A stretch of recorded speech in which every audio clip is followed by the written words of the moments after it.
नाज़रीन कोह तूर का वाक़या मूसा और दीदार इलाही। बिस्मिल्लाहिर्रहमानिर्रहीम। अस्सलाम वालेकुम। जब हज़रत मूसा अलैहिस्सलाम 40 दिन चिलाकशी के बाद कोह तूर से वापस आए तो इन्होंने अपनी कौम को तुरैत पेश की।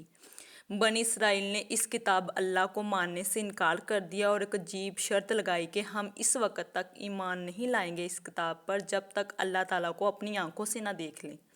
हज़रत मूसा अलैहिस्सलाम ने इनको समझाने की बहुत कोशिश की कि अल्लाह ताला को इन आंखों से नहीं देखा जा सकता, लेकिन वो अपने मुतालबे पर बज़र रहे।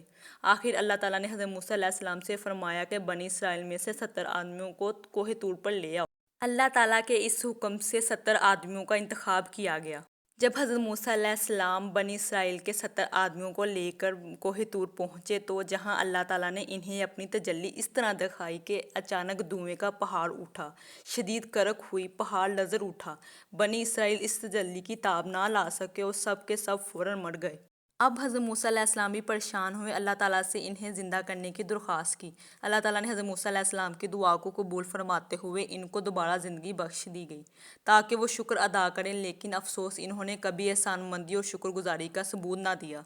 दोबारा ज़िंदगी मिल जाने के बाद भी इन्होंने तुरैत को मानने से इनकार कर दिया। इस पर अल्लाह ताला ने कोह तूर को उठाकर बनी इसराइलियों के सरों पर छतरी की तरह तान दिया और इन्हें हुक्म दिया गया कि तुरैत की शक्ल में जो अहकामात तुम्हें दिए गए हैं इन पर पूरी तरह अमल करो, इस पर गौर फिक्र करो और इनकी पाबंदी करो ताकि तुम दुनिया की तबाही और आखिरत के अजाब से बच जाओ। कुरान पाक की सूरह अरफा में इसका जिक्र इस तरह आया है, जब हमने पहाड़ को उठाकर इन पर छतरियों की तरह तान दिया और वो समझ रहे थे वो इन पर आकर गिरेगा। हमने कहा कि जो किताब हमने तुम्हें दी है इसे मजबूती की तरह थामे रखो और जो कुछ इसमें नसीहतें हैं इन्हें याद रखो। यहूद मजबूरन मानने के लिए तैयार हो गए और पहाड़ वापस अपनी जगह पर रख दिया गया। नाज़रीन, अगर आपको ये वाक़या अच्छा लगा प्लीज़ कमेंट में बताइएगा, लाइक कीजिएगा, शेयर कीजिएगा और मेरे चैनल को ज़्यादा से ज़्यादा सपोर्ट कीजिएगा। शुक्रिया।